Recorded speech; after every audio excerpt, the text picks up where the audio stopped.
Good morning, world. I'm about to do some posing practice to show you guys where I'm at. Currently at the 6 weeks out mark, so just a little update for you guys, and then we'll get this whole vlog kind of like started in a way. So yep, let me show you guys what I'm working with right now. So every day before my update itself, I'll make sure that nobody's home so that I don't embarrass them with my suburb posing things going on. So I'm just gonna move the chair, put it here, then after that I'll use the light from here. I'll kind of angle my body to a bit to the left, I would say. Yeah, a bit more to the left, and then I'll get the direct sunlight as much as possible. So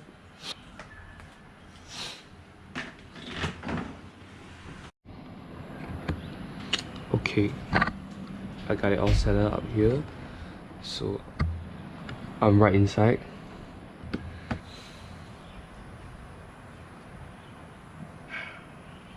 You?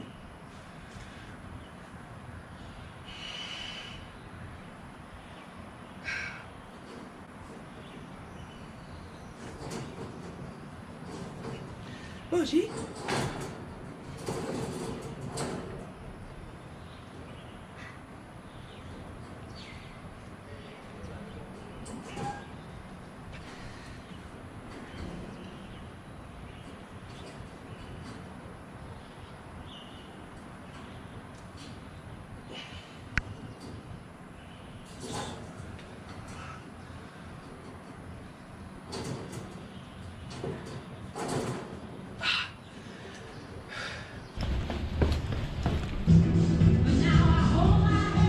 Back here, man. Let's get it.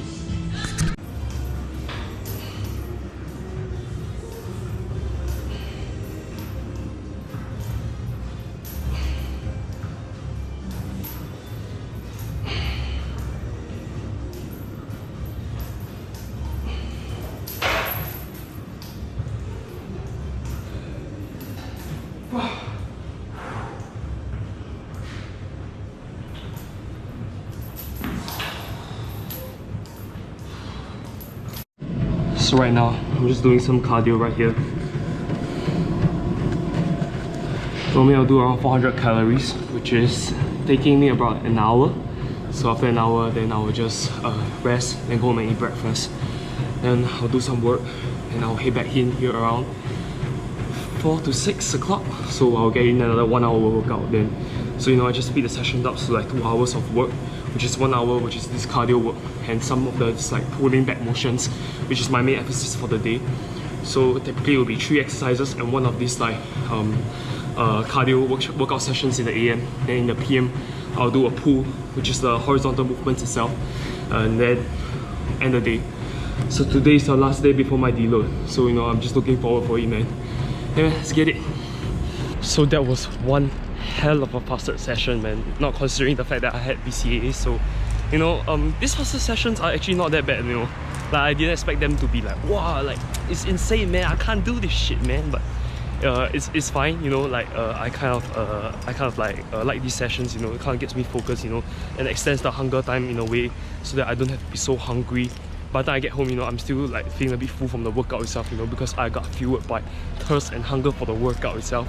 And then it doesn't feel that bad anyway. So I'm just gonna head back home now, and then check out with my girlfriend, and then check out on my girlfriend, and then I'll eat.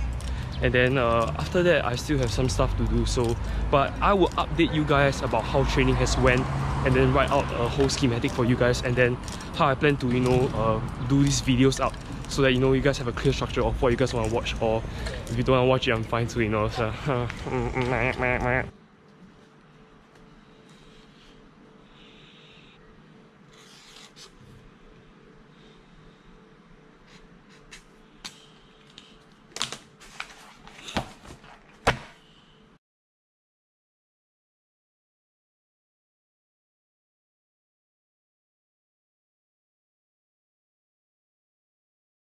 as promised, I'm gonna lay out the plan right here, right now, for my 6 weeks out. And then I'm not sure if you guys can see the board properly, but this is how it's gonna look like. So currently, today's date, as of now, is the 2nd of June, and then show day is on 13th of July. So I just want to lay out that there is around 6 weeks. It's just maybe 5 weeks and plus a few minus of the days itself. And then we have the current situation now, whereby cardio is four times per week. I normally do 350 to 450 calories cycling on the bike itself, or do some running intervals, which includes 4x400 or 4x100.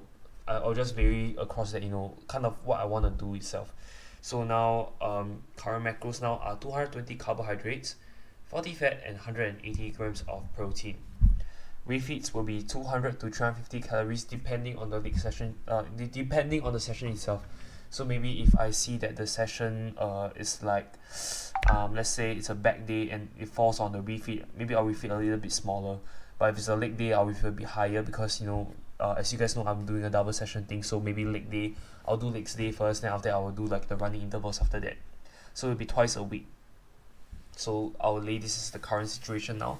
So if you guys know, I also want to include that I'm following a push-pull-leg split. Push-pull-leg split. This is because I put push at the start because I really wanted to focus on bringing up the chest bringing up my chest for this show itself, and then having a better chest would complete my physique in a way that I do not have to present so many weaknesses ahead. So push is my focus, then pull, then legs, because men physiques we don't have to show the legs, but to me it's like still about overall symmetry. You still kind of need the legs inside the equation. So I do put that as the last choice of workout in my push-pull leg split. So it will be following, if it's in a week, it will be push, pull, legs, and then rest. So this is the current situation as of now. So this is what's next. So now that we have our timeline, right, it's better that we establish our time schedule and what we aim to do with this new plan ahead. The plan of action is to get ready early. So what I do plan to do is that I plan to get ready around 2 weeks or 2 weeks to 1 week and a half out. Like I want to be able to say that I'm ready early, and then we'll start the carb up from there, in a way that we'll start loading up from there. And then if it comes closer to the stage and I'm getting a bit watery, or I have have some sort of surplus that is too much, I can cut back, and then from there we react accordingly towards the plan itself. Because it doesn't make sense that 3 days or 2 days out, we start like massively like carving up, and then I start to spill over. I will not have time to react. So maybe getting ready early could be a means to an end, whereby we can react and know when to slow down or when to like go further. So this plan of action also includes of how I'm gonna focus the next block of my mesocycle itself, which is hypertrophy itself. So knowing that mesocycle lasts for several weeks, from 4 to 6 weeks, I can focus on the hypertrophy aspect of it in a way that it will solely be focused on building whatever and retaining whatever tissue I have left for this body to be able to pick itself on stage itself. So this will be the main focus here, hypertrophy response. And then this is not saying that I will not be focusing on the weights or anything like that. It's just because that if there is a opportunity produced or a chance produced, I would skip the 3 reps, the 5 reps. I'll tend to ear towards the 8, the 12s, the 5s, reps that are higher, that can produce more volume, instead of having to ear towards the strength side itself, if that makes sense. So adapt and react. There are some events that is gonna occur, and I have no control over it, which is such as my anniversary with my girlfriend. So we'll be going to Malaysia itself.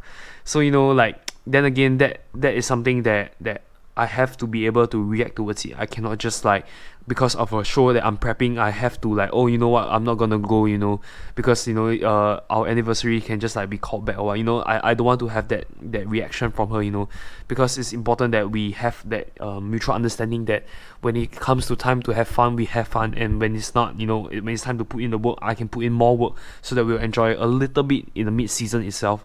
So I have to adapt towards it, and then I already discussed it with Kanan itself, which is my coach, and then he has given me the green light itself. But these few weeks might be a bit of a grind. There might not be as many refeeds as possible.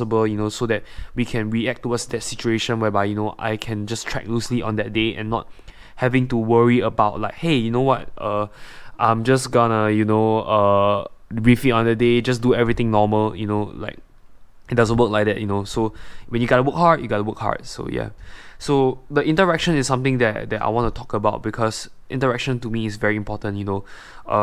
Ever since trying to come back to YouTube itself has been really hard for me. Like I've always wondered why, like I've came back, and I've give myself countless of reasons why I'm not coming back. It's because like content nowadays are so good, like you can see really great content outside. Like you can see channels like Jeff Nipper, Omar Isor, podcasters like Revive Stronger.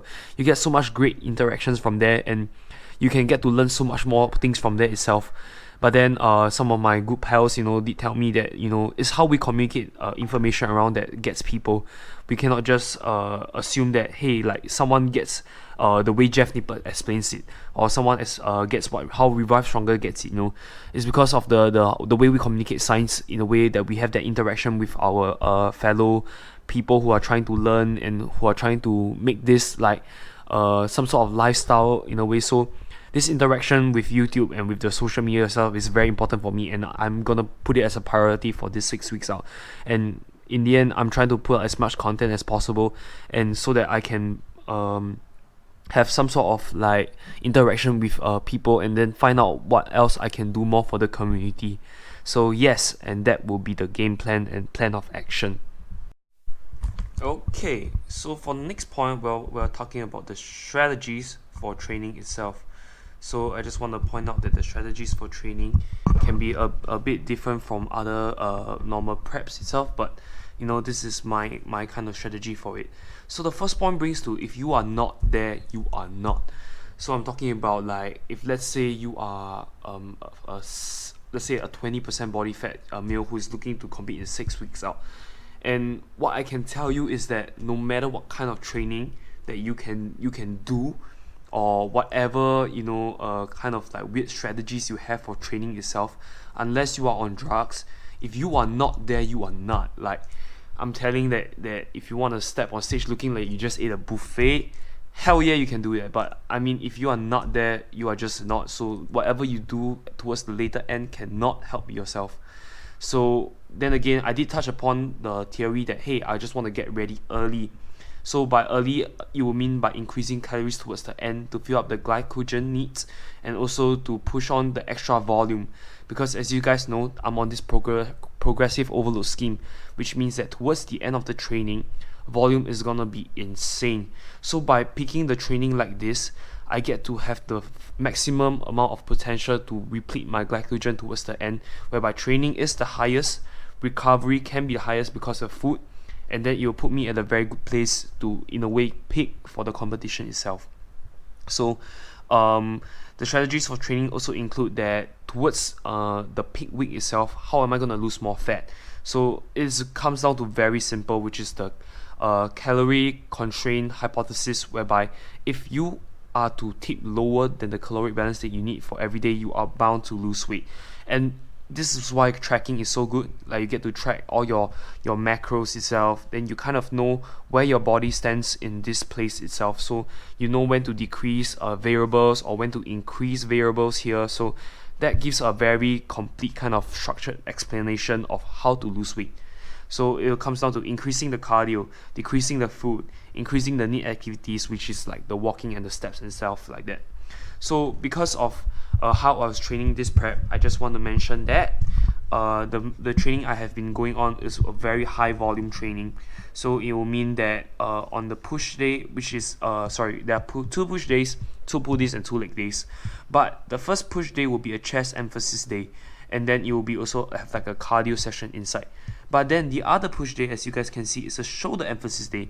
So what you mean is that this push here will be more chest emphasis, whereby I'll do a little bit more heavier weights for chest, ranging in the 8 to 10 reps. And then I kind of like the feeling that when it comes to this push day, I get to do the reps in a higher scheme, which is 15 to 20 or maybe 5 sets of that exercise itself. But I do note that I do take note that the volume has to be watched in a way that it does not take over the emphasis of the day itself. Whereby if shoulder was the emphasis of the day, the chest work here has to be the bare minimum for you to be able to focus on the shoulders itself. So then again, with all the cardio sessions, I have 4 cardio sessions, and will be the complete set of training. And I will be using this template itself towards the 6 weeks itself. And then you guys know that I always train 2 times a week. So chest as a focus, and then maybe chest in the AM, and then PM I'll do a shoulder workout itself. So that is how my strategy is gonna be towards the later weeks itself. Side of the aspect of this training cycle itself. And then I just want to do a simple touch and go, and that's it, because supplements are not the key thing towards having to be able to pick for this training itself. Is actually very minor in terms of the grand scheme of things. Like, you do not need all these like supplements to be able to get show ready, and you should focus the chunk of the things into, such as your calories, your macronutrients, a little bit on the nutrient timing, things like that are more important compared to the supplement side of the things. So normally I just take a probiotic. I take some iron pills that are for my hair, because I think I have some sort of like alopecia areata in the back of my head. So that's another thing, so I don't want to talk about it. So vitamin C, important. Omega fish oil, important. So including to that, I do take some creatine and BCAAs, and that's about it. So that's the supplement side. So now I just want to touch more upon the nutrition part of the food itself. So I just want to apply that if you are not there, you are not there applies to both the same things, for the strategies for training, and then for the strategies for the food itself. If you are not there, you are not there. Like, you can be like the swollest big bro kind of person that you look up to, even 6 weeks out, man. You can just walk into the gym with your shirt so tight, but it's just layers of adipose tissue under, and then it will mean the same thing. If you are not there, you are not there. So I will not change anything much in terms of the amount of strategies I have for food itself. So it will just keep the same. So high carb, low fat, enough protein. In terms of carbohydrates, they are the best for performance itself, and with carbohydrates as the main focus itself, you are able to have better fuel, better performance for the gym itself. It has also shown that through research that carbohydrates actually help lower cortisol, which is the stress hormones itself, and it's better for psychology factors in your body. And carbs are also very fast digesting in terms of like the carbs that I eat, like the white rice and stuff, so that it digests through my body. And multiple training sessions a day, such as twice a day, could really benefit from this, having this high carb digestibility factor. Like, you be able to get the substrates needed for the energy consumption activities that is required to be done about. So low fat, in the end, low fat is not really low fat.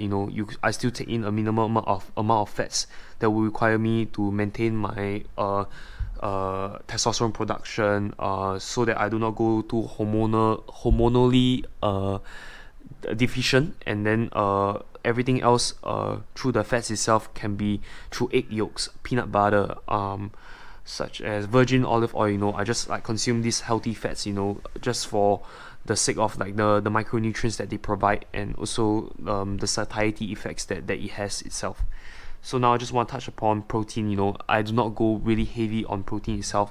It's actually recommended that physique athletes or bodybuilders should consume around 2.5 to 3.2 grams of protein. You don't need a hell lot of protein itself, because when you get a hell lot of protein, some things can happen, such as your fart stinking like crazy. Some of these like bodybuilders that fart in the morning and train. Yes, I'm talking about you guys. You guys have like freaking smelly protein farts, man. But I'm actually a culprit of that too. A good range is 2.5 to 3. One thing that you have to consider is that if you have enough protein itself, and you can put the main focus of the rest of the items back into the carbohydrates and fat, and that will even fuel your workout to be a better workout itself. So you do have to take that into factor. So, and then if I have like faster sessions of training itself in the morning, such as my AM chest, I just take black coffee, a little bit of milk, not really fasted, but just a little bit of milk.